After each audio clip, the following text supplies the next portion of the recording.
Save भारदास news TV देख रहे हैं आप। इस समय मैं दिल्ली यूनिवर्सिटी के बाहर मौजूद हूँ। यहाँ पे छात्र भारी तादाद में वीसी और डीयू के खिलाफ यहाँ प्रदर्शन कर रहे हैं। छात्रों का आप देख सकते हैं, आप छात्र यहाँ प्रदर्शन कर रहे हैं और छात्रों में काफ़ी आक्रोश जो है वह भरा हुआ है। यहाँ पे सारे फर्स्ट ईयर के छात्र हैं, क्यों प्रदर्शन कर रहे हैं? और अगर आप यहाँ पे इनके बैनर पर ध्यान देंगे, बैनर पर लिखा हुआ आइए स्कीम डाउन डाउन, ये सारे स्कीम की जो साफ तरीके से निंदा कर रहे हैं। मैं आप छात्र बनने से कुछ जानना चाहूंगी कि क्या पूरा मामला है। आप आइए स्कीम की डाउन डाउन की बात कर रहे हैं, क्यों इतना आक्रोश है आप लोग में? पहली बात तो ये, हम लोगों को ये स्कीम तभी दी गई जब हम लोग के एग्ज़ाम्स के 15 दिन बचे हुए थे। तो उसके पहले हम लोग के जो प्रैक्टिकल्स हो रहे थे, जो थर्ड ईयर वालों के होते थे, उसी हिसाब से हो रहे थे। अब हम लोग को 15 दिनों के गैप में बताया जा रहा है कि हम लोग को प्रैक्टिकल्स इस तरीके से देने हैं, हम लोग के 40 मार्क्स मिल रहे हैं। तो जिन लोगों की अटेंडेंस कम है वो लोग क्या करेंगे? जिन लोगों की अटेंडेंस बिल्कुल भी नहीं है तो इसका मतलब ये थोड़ी ना कि वो एग्ज़ाम नहीं दे सकते।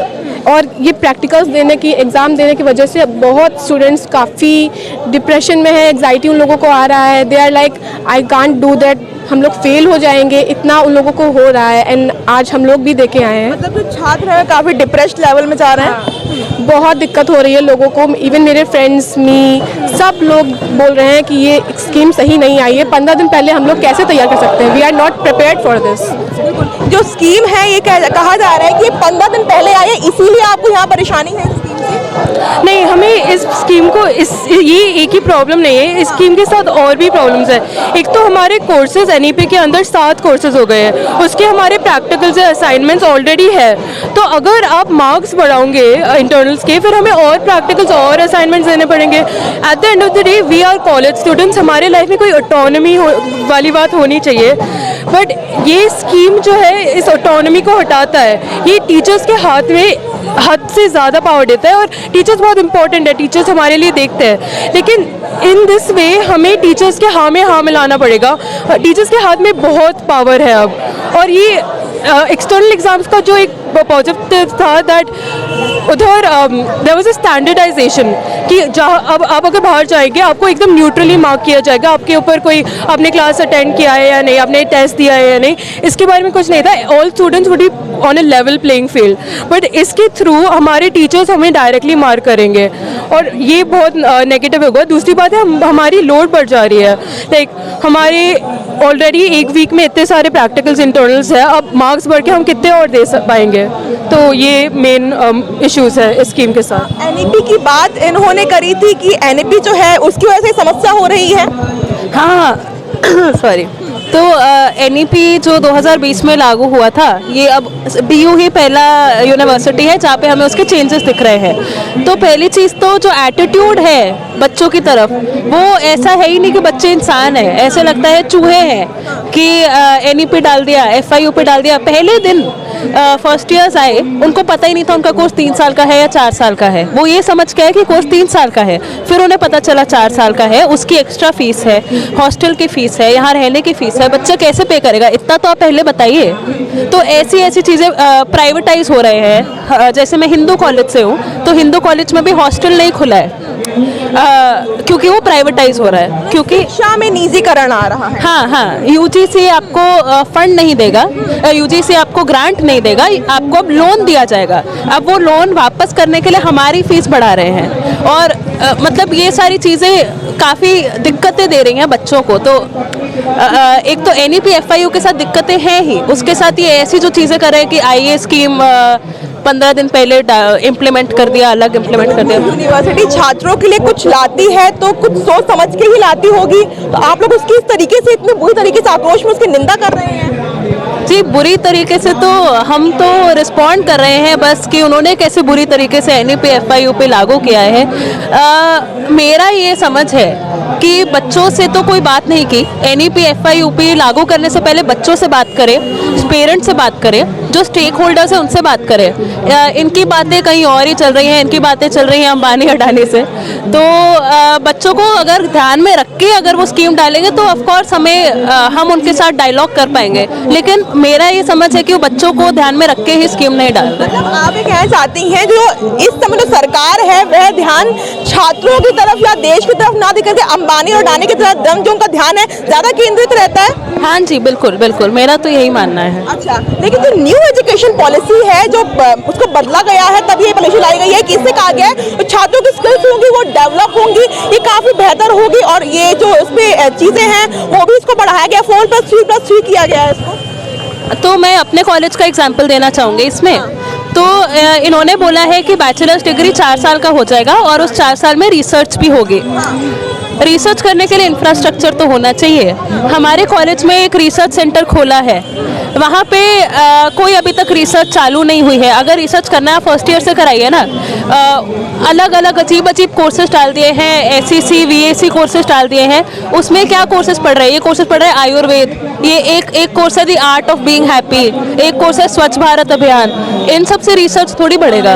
तो ऐसे फालतू कोर्सेज जो है उनको करने से तो नहीं पड़ेगा। जो मेन कोर्सेज है, अगर मैं हिस्ट्री पढ़ने आई हूँ तो हिस्ट्री का जो पर्सन से आपके टॉपिक से आपके हिसाब से किस टॉपिक पर रिसर्च करने की जरूरत होनी चाहिए छात्रों को ज़्यादा?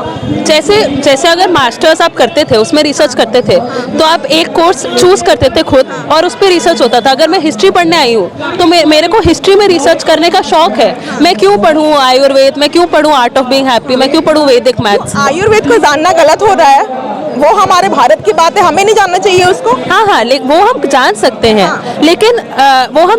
लेकिन वो at the expense of my own discipline नहीं होना चाहिए।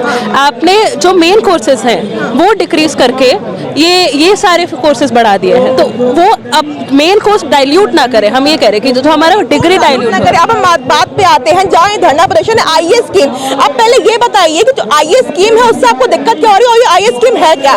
पूरे विस्तार से बताइए इसके बारे में। हाँ, तो IAS स्कीम जो है फर्स्ट ईयर्स के एग्जाम्स के 15 दिन पहले इम्प्लीमेंट हुआ है। इसमें होता क्या है, जो इंटरनल असेसमेंट का वैल्यू जो होता है 25 मार्क्स का होता है, अब उससे वो चेंज होके हो गया है 45 मार्क्स का। तो पहले रेशो 30:70 होता था, अब 45:55 हो गया है। तो इंटरनल असेसमेंट के मार्क्स बढ़ा दिए गए हैं बेसिकली। ये 15 दिन पहले बढ़ाए हैं। पहले अगर 2-3 इंटरनल्स देके हमें 25 मार्क्स में से मार्क्स मिल जाते थे, अब हमें 7-8 इंटरनल देने होंगे। 15 दिन पहले टीचर्स को भी नहीं पता है कि अब इसे इम्प्लीमेंट कैसे करें। अब वो इन एक हफ्ते में बोल रहे हैं कि बच्चों अब आप 6-7 इंटरनल करो और हमें सबमिट करो। 10 दिन में अब बच्चे एग्जाम्स के लिए पढ़ें या इस स्कीम को समझें और उसके हिसाब से वो अपने इंटरनल्स लिखें। और इनको यूनिवर्सिटी को भी पता है कि 15 दिन पहले आप ट्रूथफुली इंटरनल असेसमेंट नहीं दे सकते। तो यूनिवर्सिटी को पता है कि टीचर्स भी यहाँ पे चीटिंग करेंगे और स्टूडेंट्स भी यहाँ चीटिंग करेंगे। तो यूनिवर्सिटी एक तरह से फैसिलिटेट कर रही है कि हम लोग मतलब करप्ट बने। वो सरकार जो हमेशा कहती है कि हमारा जो शिक्षा मॉडल है वह इतना अच्छा है कि उसकी जो तारीफें हैं वो विदेशों में होती हैं, और वो शिक्षा मॉडल कितना अच्छा है वो आप यहाँ के धरना प्रदर्शन से और जो यहाँ पे छात्र हमसे बातचीत कर रहे हैं उनसे भी आप समझ सकते हैं। आपके जो शिक्षा मॉडल है जो यहाँ पे इंडिया में उसकी तारीफ विदेश तक होती है, और आप उसकी जो गंभीरता जो समस्या है वो आप इस चीज़ को जान रहे होंगे। तो आप सरकार से क्या कहना चाहेंगे? जी, हम यही कहना चाहेंगे कि आप स्टूडेंट्स की सुने। अगर हम आपसे बात करना चाह रहे हैं तो हमसे मिले। हमने अभी जैसे मेमोरेंडम भी सबमिट किया था जॉइंट प्रॉक्टर को, हमें अभी तक रिस्पांस नहीं मिला है। तो हम बस ये चाहते हैं कि अगर कोई भी एजुकेशन पॉलिसी हो रही है तो बच्चों को, हर बच्चे को, चाहे वो किसी भी जाति का हो, किसी भी मतलब क्लास का हो, रिलीजन का हो, सबको देखकर एक एजुकेशन पॉलिसी बनाए। ये हमारा IAS स्कीम के खिलाफ जो है यहाँ पे प्रदर्शन हो रहा है और छात्र की मांग बस यही है कि जो स्कीम लाई गई है 15 दिन पहले इन पर थोपी गई है, और अब ये मांग कर रहे हैं कि वो जो एग्जाम्स है उनको पोस्टपोन किया जाए। मेरे संग कुछ और छात्र मौजूद हैं। शिक्षा की जो हमेशा तारीफ होती है वह इतने उच्च स्तर पर होती है, विदेशों में तारीफ होती है, और आप लोग हैं वो शिक्षा की यहाँ पे निंदा कर रहे हैं, स्कीमों की निंदा कर रहे हैं। जो अभी स्कीम आई है IAS स्कीम, इसके कई सारे क्रिटिक्स हैं। पहली बात तो जो न्यू एजुकेशन पॉलिसी के तहत बच्चे आए हैं उनको पहली बात पता ही नहीं था कि हम न्यू एजुकेशन पॉलिसी इम्प्लीमेंट हो चुकी है और वो किस तरह से स्टूडेंट्स न्यू एजुकेशन पॉलिसी में चेंजेस आ रहे हैं, सिलेबस आ रहे हैं, उनके बारे में कुछ पता नहीं था। उनको ये भी नहीं पता था कि हमारा जो कोर्स है वो 4 साल का है। तो ये रिस्पॉन्सिबिलिटी किसकी थी बताने की? सी जिस समय न्यू एजुकेशन पॉलिसी आई थी वो साल कौन सा था? वो साल था 2020, जो साल कोविड का था। कोविड के साल में ये सरकार ने किस तरह से बिना जो इसके स्टेक होल्डर्स हैं, टीचर्स हैं, स्टूडेंट्स हैं, उन सब स्टेक होल्डर्स से बिना बातचीत किए, बिना स्टूडेंट्स को पता लगे, ये बहुत ही साइलेंटली ये बिल पास कर दिया गया है। और इसका विरोध आज से नहीं, 2020 में जब ये बिल पास हुआ था तभी से हो रहा है। वो बात तो है ही। अभी जो IA स्कीम आया है, पहली बात तो लोगों को पता नहीं था अपने कोर्स के बारे में, NEP चल रहा था, लोगों को पता नहीं कि उनका 4 साल का कोर्स है, सिलेबस भी लोगों को पता नहीं अपना, सिर्फ 1 सेमेस्टर का सिलेबस रिलीज हुआ है। उसके बाद सिर्फ 15 दिन पहले, एग्जाम के सिर्फ 15 दिन पहले ये बताया जा रहा है बच्चों को कि आपका अब जो इंटरनल होगा वो 45% नंबर का वेटेज होगा ओवरऑल में। ये पहली बात तो है कि 15 दिन पहले बच्चा किस तरह से अपने इंटरनल को भाव ही नहीं देगा। आप देख सकते हैं कि UPSC तैयार करते हैं काफ़ी सारे लोग जो अपने रेगुलर क्लासेस उतने अच्छी तरह अटेंड नहीं करते, उनका पूरा फोकस होता है कि किस तरह हम मेन एग्जाम में ज़्यादा स्कोर करें। और अभी इसका एक और क्रिटिक ये है कि 45% जो वेटेज दिया जा रहा है, उसमें पहले क्या होता था कि मेरे फर्स्ट सेमेस्टर में कम नंबर आए तो मैं थर्ड सेमेस्टर में रीअपेयर करके एग्जाम में ज़्यादा नंबर ला सकता था। लेकिन अब ये 45% एक मेजर चंक हो गया है, तो नंबर ज़्यादा लाने का जो रीएवैल्यूएशन करके रीअपेयर होकर एग्जाम, उसका भी कोई पक्का नहीं है। बात आप कर रहे हैं, सरकार ये कहती है कि जो न्यू एजुकेशन पॉलिसी सरकार लाई है उसके तहत जो भारत का विकास होगा, भारत और तरक्की की तरफ जाएगा। लेकिन आप जो है वह इसका पूर्ण तरीके से आप लोग यहाँ इसका बहिष्कार कर रहे हैं। तो क्या छात्र जो सरकार है बिना कुछ समझे उन्होंने पॉलिसी ला दी है, या आप लोग नहीं समझ पा रहे हैं? समस्या कहाँ आ रही है? कि देखिए, ये जो कह रहे हैं ना हम नहीं समझ पा रहे, ये तो किसान भी नहीं समझ रहे थे बिल लाने से पहले। ये आज पहली बात नहीं है। फाइनेंस बिल 2017 से कोशिश कर रहे हैं किस तरह से लीगलाइज करता है करप्शन को, प्राइवेटाइज कर दिया जाए चीज़ों को। जो कृषि बिल है और जो अब आज का NEP है, ये दोनों एक ही चीज़ है।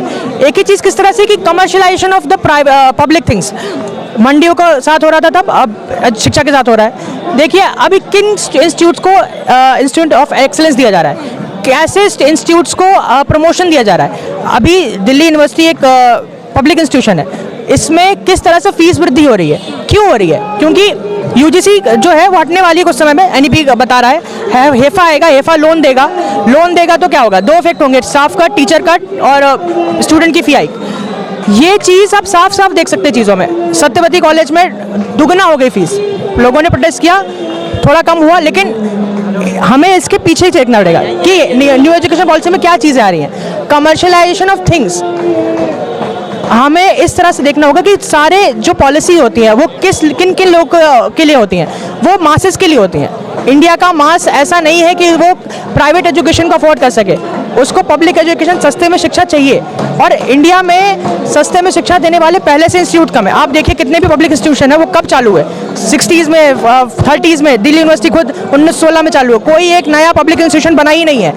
क्यों नहीं बन रहा पब्लिक इंस्टीट्यूशन, जबकि मशरूम की तरह प्राइवेट इंस्टीट्यूशन खुले जा रहे हैं? DU जैसा एक और कॉलेज क्यों नहीं बन सकता है? जरूर बन सकता है। DU जैसा यूनिवर्सिटी ऑफ कोर्स बन सकता है, पब्लिक इंस्टीट्यूशन बन ही नहीं रहे।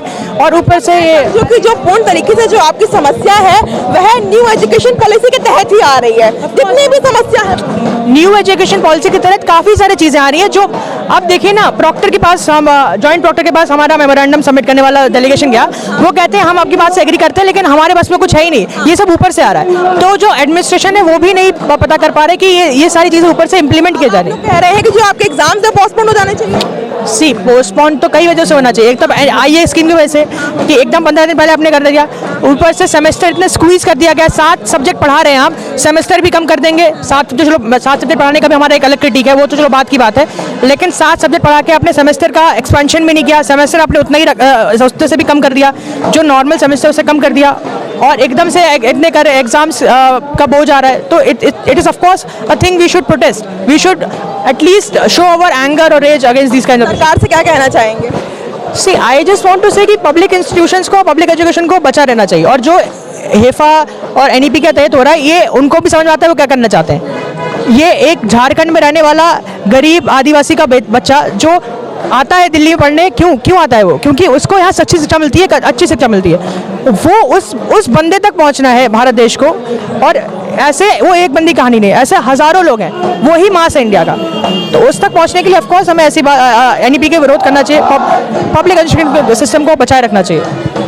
तो जो छात्र हैं उनका पूर्ण तरीके से विरोध ना कि केवल आईएएस स्कीम और स्कीम के तहत एग्जाम पोस्टपोन करने का, बल्कि पूर्ण तरीके से एनईपी न्यू एजुकेशन पॉलिसी जो कि 2020 में लाई गई थी उसके खिलाफ ये विरोध चलता आ रहा है। इसके खिलाफ छात्र बोल रहे हैं कि हम पे जो बर्डन है वह थोपा जा रहा है। तो अब देखना ही है क्या सरकार इनकी मांगों को सुनेगी। जिस तरीके से यहाँ पे धरना प्रदर्शन चल रहा है, उन्होंने कहा है कि हमारा प्रदर्शन जब तक नहीं रुकेगा जब तक हमारी जो मांगे हैं छात्रों की वो पूरी नहीं हो जाती हैं। तो सरकार क्या सोचती है और आप क्या सोचते हैं इस वीडियो में कमेंट करके हमें जरूर बताइएगा। तो फिलहाल इतना ही, बाकी खबरों के लिए मेरे मां धन्यवाद।